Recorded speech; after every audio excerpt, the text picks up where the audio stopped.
betul. Karena rata-rata di bawah 3 tahun kan komunikasi anaknya kan kurang lancar, Mas Yan. Jadi Mm-mm. biasanya anak-anak kalau sakit dia nggak mau makan aja gitu, diem aja nggak mau makan, makannya kok lama atau nggak mau makan, terus tiba-tiba rewel. Nah, hal-hal ini kan agak sedikit susah. Jadi memang ada beberapa kasus juga harus kita langsung lihat langsung.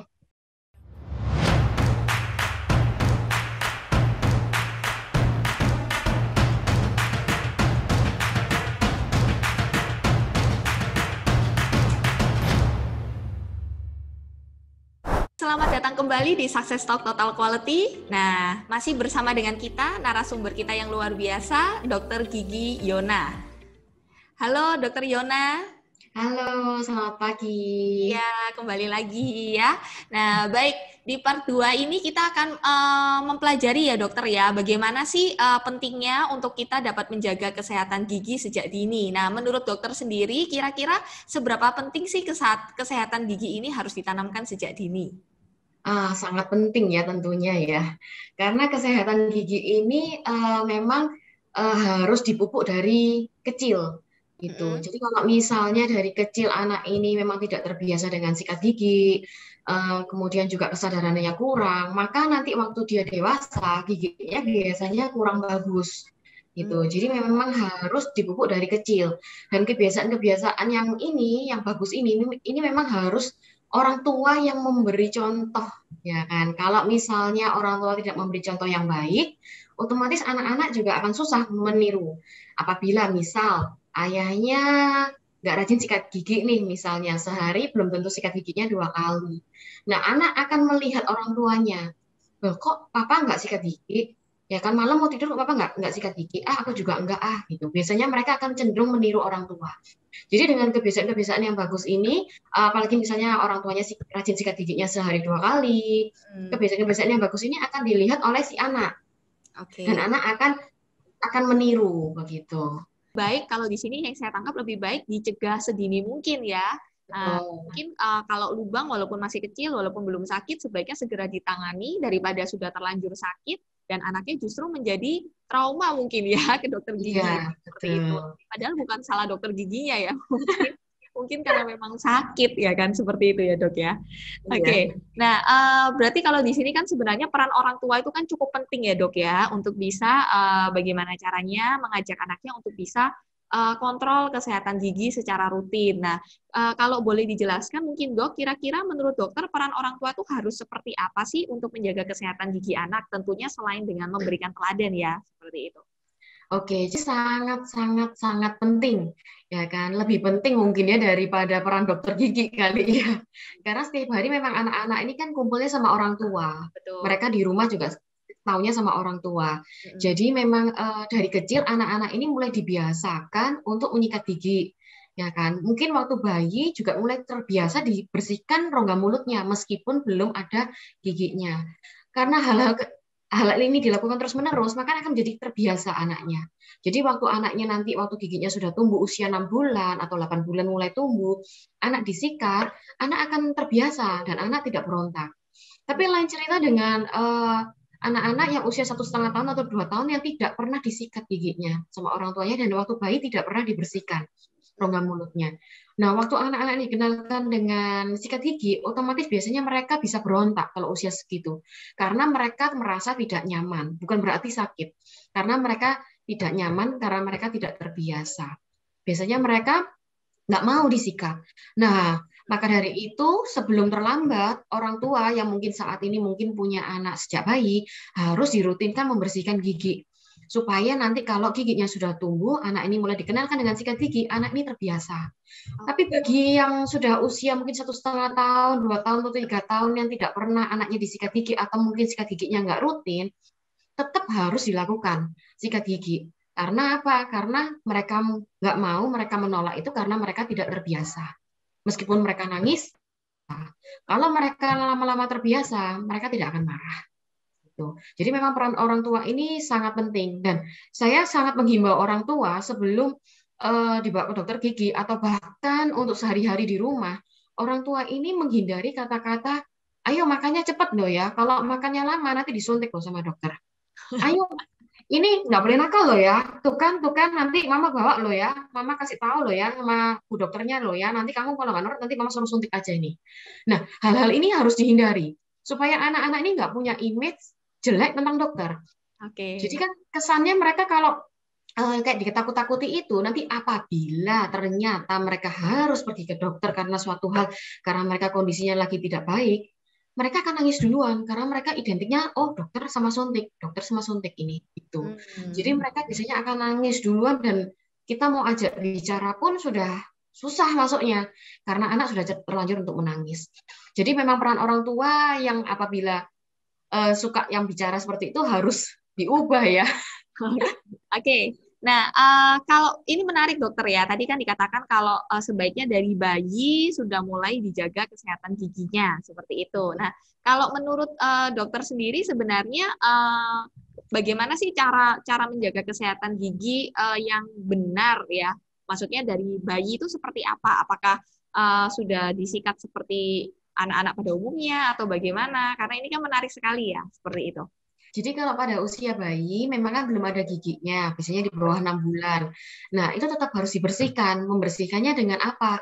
Membersihkannya dengan kasa steril atau kasa bersih yang kemudian kita basahi dengan air matang. Kalau mungkin di bawah 6 bulan, kita bisa menggunakan air matangnya air matang hangat Oke. supaya anak tidak kaget, supaya bayinya tidak kaget. Kemudian kita bisa usap ke seluruh permukaan rongga mulutnya. Jadi gusinya, ya kan langit-langitnya kita bisa bersihkan. Supaya apa? Karena memang usia 6 bulan ke bawah, anak-anak ini kan minumnya susu. Betul. Bisa susu formula, bisa juga ASI. Tapi tetap juga harus dibersihkan. Kalau tidak dibersihkan, maka takut nanti lidahnya jamuran. Oke. Tuh. Tapi nanti kalau sudah mulai 6 bulan ke atas, mulai tumbuh giginya, mulai dikenalkan dengan sikat gigi. Oke, Tuh. kalau nggak salah yang bentuknya sekarang juga ada ya yang apa Sikat jari. dimasukkan ke jari ya kan sikat jari. Ya, itu juga bisa. Kalau misalnya mau yang sederhana, bisa juga dengan kasa steril yang kita beli di apotek, yang biasanya per piece gitu, ya kan. Kemudian kita bebat ya ke jari, kemudian kita kasih air hangat, kita usapkan ke seluruh permukaan. Oke, ya baik. Tapi maksudnya kalau di usia dini seperti itu masih belum ya dok ya kayak penambahan pasta gigi dan sebagainya itu kayaknya masih belum Belum, belum digunakan ya seperti itu ya. ya. Sangat menarik sekali nih ya. Jadi udah harus mulai dijaga bahkan sejak bayi ya para pemirsa ya. Nah, kira-kira kalau saya dengar-dengar ini ya dok ya kan biasanya tuh ada anggapan ya kalau nggak apa-apa kalau misalnya nggak menjaga gigi anak-anak itu nggak apa-apa selama masih gigi susu karena toh nantinya kan juga akan tanggal ya kan akan tanggal dengan sendirinya biasanya kalau gigi susu pada anak-anak kan akan tanggal dengan sendirinya jadi nggak ngapain susah-susah jaga kesehatan gigi karena nanti kan akan putus sendiri, akan tanggal sendiri. Nah, kira-kira kalau menurut dokter sendiri bagaimana dengan anggapan-anggapan seperti itu? Iya, memang gigi susu itu memang akan lepas. Tapi lepasnya itu tanggalnya usia 6 tahun sampai 12 tahun. Nah, Oke. kalau misalnya dari usia 1,5 tahun gigi itu berlubang, atau anggap aja usia 2 tahun gigi itu berlubang, apakah mau ditunggu sampai beberapa tahun kemudian? Hmm. Begitu. Misal, rata-rata yang biasanya anak-anak suka yang lubang, yaitu biasanya pada gigi depan atas. Anaknya gigis. Pernah dengar ya?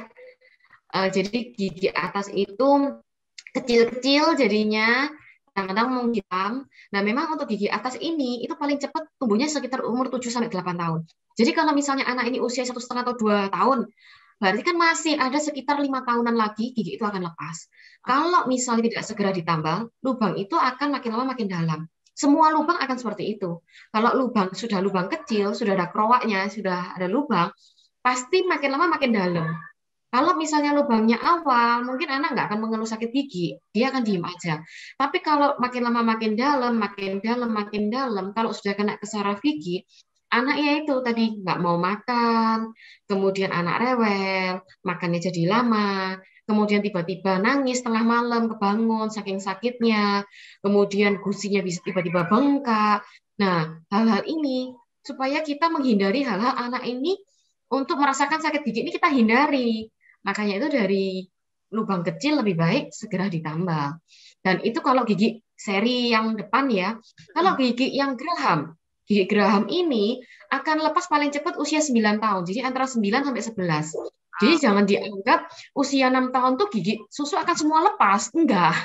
Jadi usia 6 tahun itu permulaan untuk gigi depan bawah, kemudian diikuti gigi depan atas, kemudian kemudian sampai ke belakangnya ini sampai usia 12 tahun. Jadi kan masih lama sekali.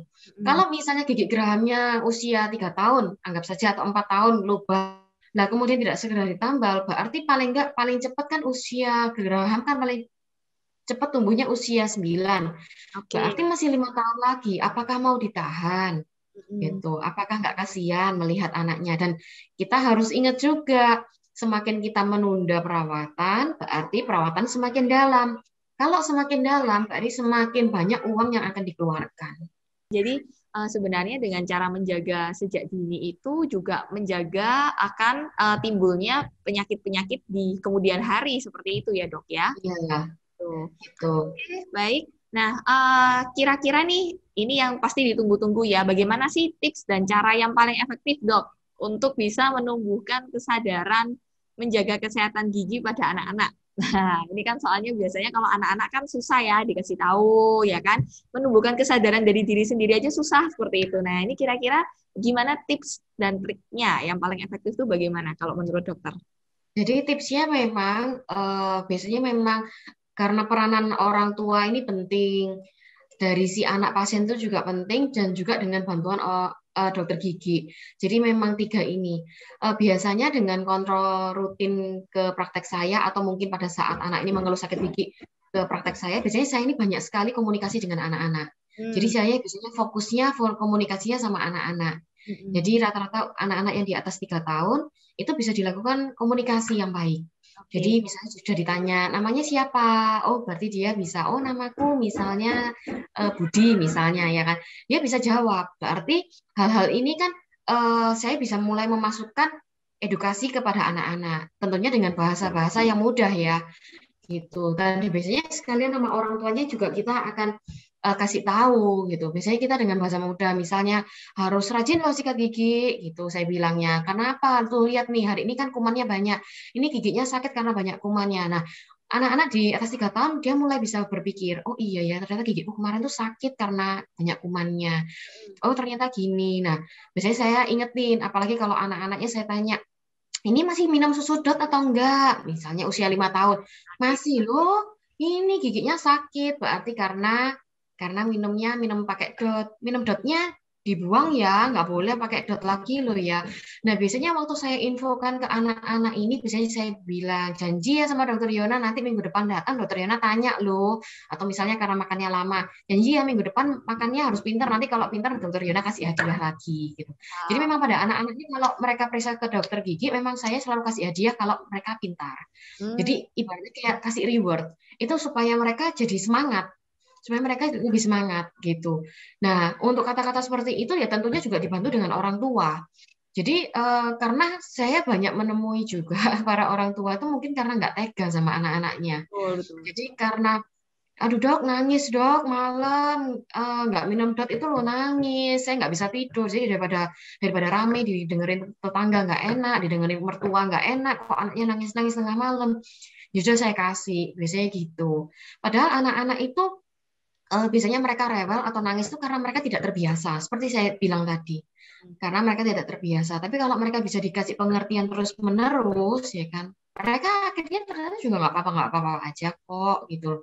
Dan apalagi kalau sudah usia 3 tahun ke atas kan mereka diajak bicara tuh sudah bisa mau mendengarkan gitu.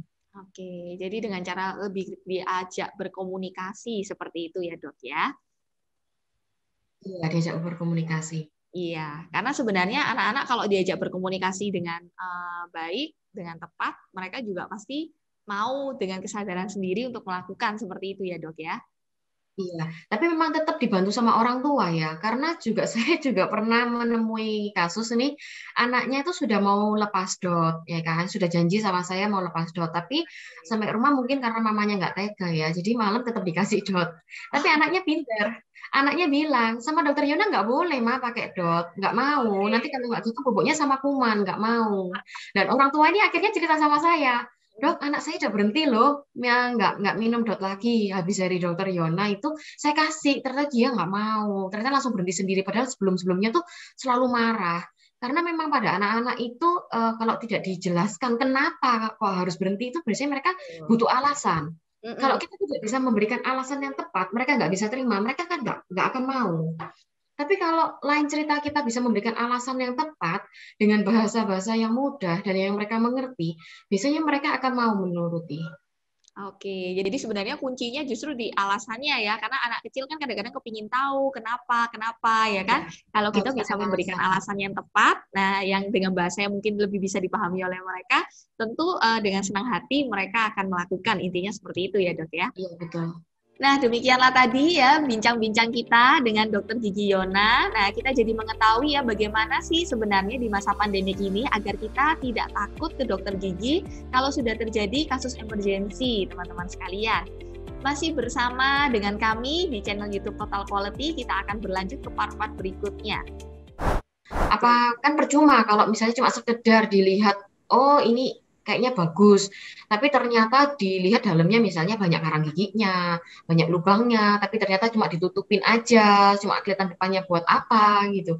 Kan nggak bisa apa namanya nggak bisa jangka panjang penggunaan gigi ini gitu. Kalau gigi sehat, meskipun ternyata gigi itu berantakan, kan setidaknya bisa dilakukan fungsi kunyah, ya kan, fungsi bicara juga enak, bahkan sampai usianya mungkin tua pun juga gigi masih bisa dipakai.